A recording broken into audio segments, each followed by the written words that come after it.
What's up, guys? This is Irwan from Cosmic Fury, and on this episode, I'll be reviewing Black Widow issue number 1.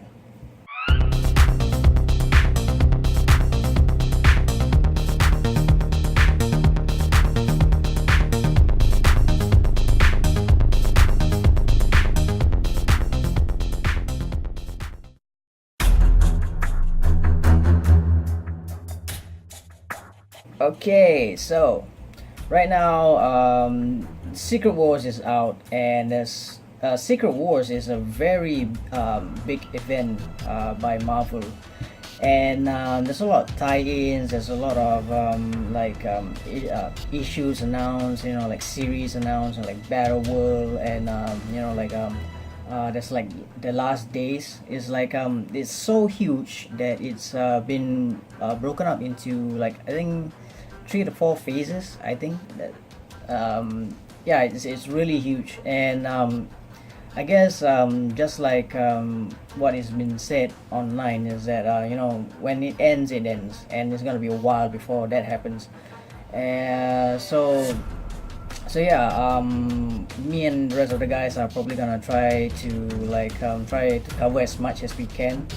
And besides Secret Wars, there's also the Convergence event going on in DC, which is not really picking up the hype train, but if we have time, we do would like to cover that in some sense. So yeah, going to Black Widow. So reading through the tie-ins, Black Widow, the series, is also part of that tie-in, which is, I think, the first phase, the last days. There's a few series that goes on, being the tie-in, and yeah, like I said, Black Widow is like one of them. And for me personally, I haven't really managed to pay attention to the Black Widow series, and so yeah, this is my first read on issue number 1, and my impressions of it. I guess as part of trying to tie in the gap for being the whole Secret Wars tie-ins and stuff, I would say it's not really a good starting point. But I mean, if you already know what Secret Wars is, it's not really too bad. But if you have no idea what Secret Wars is and what is exactly current in the Marvel comic universe right now, Black Widow is not exactly a good point to start in, especially issue number 1. But if you coming in and you already know what who Black Widow is, I guess it's not that bad, I suppose. So yeah, it is already established that Black Widow is an Avenger. She is pretty much a spy, and also an assassin. I would say in the movie universe, it's not really shown of how dark her past life is, especially being an assassin, or the spy life, I would say. What has been shown in the movie world is that I would say the lighter side of things. She was the go-to person for Nick Fury, especially when during the phase of trying to get Avengers together. She was really important to Nick Fury because she was she was in the cameo. She was the person to get each members of the Avengers, especially in the movies. So yeah, that was portrayed of her in the movies, and she was kind of important. She was that non-powered Avenger that was important in getting people in the team. Nick Fury was doing stuff behind the scenes, but she was at the front of it. So for the only time that probably the Marvel universe actually dwell in her past, I would say snippets of it. There are some scenes in very short scenes in Avengers 2, and a lot of elaboration in I would say Agent Carter, the TV series, and a little bit of I wouldn't say Agents of Shield. I didn't think that there was any um, scenes where it shows a bit of Black Widow's past, but I think Agent Carter was like had the most of it.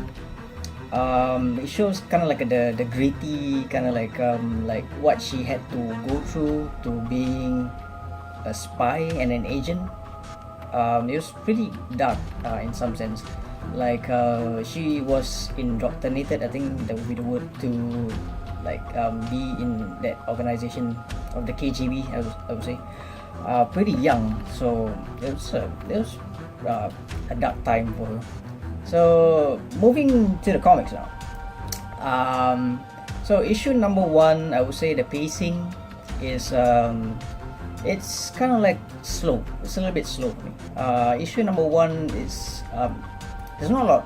There's like snippets of her doing her thing, doing her agent thing that is outside of the Avengers activity. So yeah, again, usually these reviews always have a little bit of or a lot of spoilers. So if you think that you're gonna get spoilers, here's a spoiler alert for you. Like, just turn away. Right. So early on in issue number one, she's doing her spy thing. Like in some sense, it was this guy who has bomb straps all over him, and he has that detonator on his hand, so he's ready to blow himself up, literally. And she just comes in, just doing her thing, and she tells about she's trying to get into the mind of the guy, trying not to blow himself up. And she tells a bit of a past, and the guy was like, he's Russian, and she's trying to like convince him that she is also a fellow country woman, which is also a Russian. And she just like tells a lie, not exactly a lie, her past, to convince him that the hard times she went through. And eventually this guy gives in and he believes it. And when he finds out that what exactly she intends to do is basically just like throw him back to the police, and he just goes about, like, I know your past, and I know what to do with you. I know who to call, because I already know what your what the secrets you just told me. And and then she just tells him that if it were true, if the past I just told you, the story that I told you about my past, is if it were true, then it would be a bit easier. And then that scene kind of like blurs the line of what exactly she tells is the truth, or is she like she's just so used to being in that situation, despite of her past being really really dark. She has no issues of like twisting the truth. Like, that's how comfortable she is, like blurring that line of like what is real and what is not. It is a good skill for especially for a spy. But then again, it shows how like really messed up in the head for you to be to be having no emotions whatsoever, like toying around with your own past, to have a greater cause, which is the mission. So yeah, the guy is being caught, and then moving along in the story, it seems that she's not exactly working alone. There is this guy, Isaiah. He's kind of like her lawyer and her manager. It seems, yeah. This guy is like working like two roles, and not really. I think okay, a little bit of a accomplice, I would say. And he's like this Isaiah. He's lawyer and a manager. So, and on a few panels, it does show that a Black Widow does not know how to manage things very well, other than killing people. She's good at that, but managing her money, her assets and stuff, she's like very horrible at it. And again, it shows that she's trying to come into terms that like she needs to do this in attempts to find some kind of an atonement for her dark past. Like again, it's not really shown in the movies, and a little bit in the TVs, but never really show like how dark her past was. And like in the comics, I would say in issue number one, especially that panel that I was talking about, like it try to shows like she's trying to make amends to all the bad things she ever done, to all the horrific things that she has been through, all the stuff she's done. She's trying to do atonements. Like basically, she's trying to make it clear again and again to Isaiah is that like whatever she does, all her hits and stuff, she's not into the money, even though she get paid a huge sums of money. She's not in it to get a quick rich. She's good at what she does. She finishes the missions, she gets paid a lot, and again emphasizing she's not into the money. And every time a job gets done and she gets that money, she wants Isaiah to actually distribute it out to other causes which she believes is legit, to basically like help other people for atonement, basically. And I would say that she's kind of like finding a way. This is again outside of the Avengers activity. So yeah, so basically Isaiah is like, he's connected with stuff, so he's basically helping her out, being a lawyer, that's one thing, and her manager to manage to get jobs, get hits and stuff like that. So after like dealing with Isaiah, he handed to her another job, and the story goes by, like trying saving this other guy, and the mission is a success. So basically, right after that, the comic issue number one moves into a close, and she's again the pacing of the comic, I would say it's pretty slow. There are actions in some of the pages, but there's not like a lot where like it keeps you glued to your seat, basically. I would say for me personally, the pacing is slow. Again, like I said, the pacing is slow, and you have to like trust in the team to do something better in the next issue. Like the creative team who is doing this is Nathan Edmondson and Phil Noto. So Nathan Edmondson, I know the other work he's doing is Punisher, so that's going pretty okay, I would say. And for Phil Noto, his art style, I think I don't really like follow a lot of like names and stuff, but when I get like I would say a good impression of the art, Phil Noto, I get it, like really paid attention to his artwork during his run on Uncanny X-Force. I mean, as a personal favorite, Uncanny X-Force is really great. Like if I were to like put it like 5 times out of 5, if I were to like recommend anybody out of 5 times, probably 4 times people would like really like it because the story and the artwork is so appealing. So Phil Noto had his couple of runs in Uncanny X-Force. It was really great. That run was also written by Rick Remender. So it was really good, a personal favorite of mine. So that's the only time that I pay attention to Phil Noto's work. Yeah, even though the pacing of Black Widow issue number 1, again, it was released in 2014, pacing is slow, but the artwork, it does appeal to me a little bit.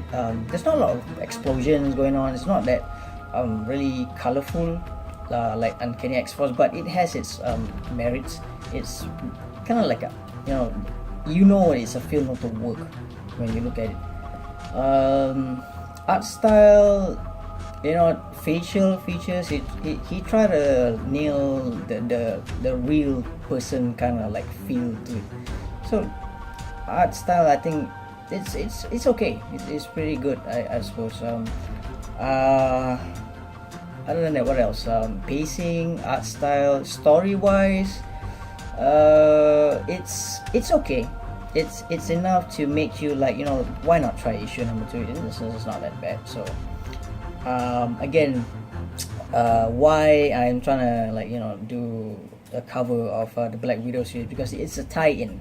The last issue, I would say, is a tie-in to Secret Wars, because right after where the last days of Black Widow, everything just ends, because the series is just gonna like stop there, because Secret Wars is basically a big reset button. A lot of series are just gonna end there, and Black Widow is part of that tie-in. And I will try my best to like cover the entire series until the last days of Black Widow. And so far, if I were to recommend, if you have no idea what Secret Wars is and you want to have a starting point somewhere, Black Widow issue number 1, not really a good starting point for, you know, if you want to get into the Secret Wars. But if you want to get into that spy thing, like, you know, assassin, agent, you know, an Avenger member who's operating outside of the Avengers team, that is a series for you to probably check it out. You know, like probably give it like at least a few issues, you know, like at least first 4 issues or something like that. You know, one issue itself probably might not get your attention because it's like kind of slow, but give it a few tries, that maybe it might work. So yeah, I mean, if you're a fan of Phil Noto, this is one of his works. So if you're a fan, so I would suggest you check it out. So yeah, like pretty much this is not a very long review in some sense, because issue number 1 doesn't really have a lot to offer, other than, you know, like Natasha Romanoff, Black Widow, you know, trying to find atonement for her, you know, very dark past. So yeah, pretty much this is a review from me. So yeah, I'm Juan from Cosmic Fury, and this is the review of Black Widow issue number 1, released on 2014. And like, comment, and subscribe. Cheers.